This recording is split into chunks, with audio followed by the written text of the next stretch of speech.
Not everyone there rowing in behind their local TD.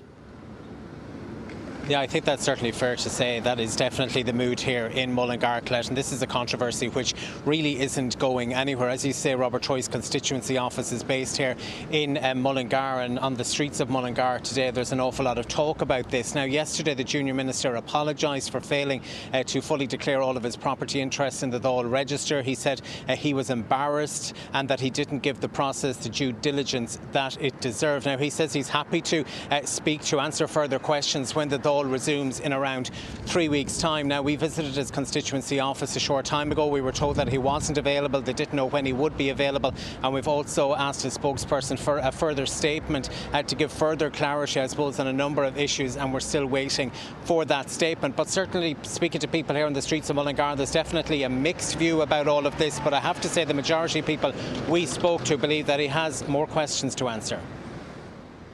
As he said in the news yesterday evening, he said he made a genuine mistake.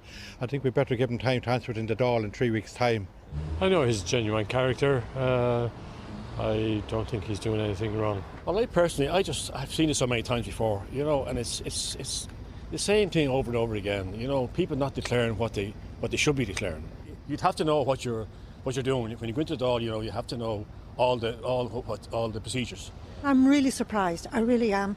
And I don't think a public person should hide or be secretive about their affairs or whatever. The rest of us as a public declare what we have, even though we might have nothing. I do like Robert. I wouldn't run him down for anything like that. I know, he's good. He hasn't killed or murdered anybody when every other night there's somebody murdered or stabbed or anything. I know he's good for the country. Now, along with having to perhaps face the wrath of some of his constituents, Robert Troy also facing political pressure, particularly from opposition politicians. The Labour leader, Fianna Fail, saying that he showed careless disregard for the rules, that he needs to clarify some of these issues before the Dáil resumes, while the Social Democrats saying that they believe that his position has become almost untenable and that it's time for the Taoiseach to intervene. Went live in Mullingar. Thank you for that.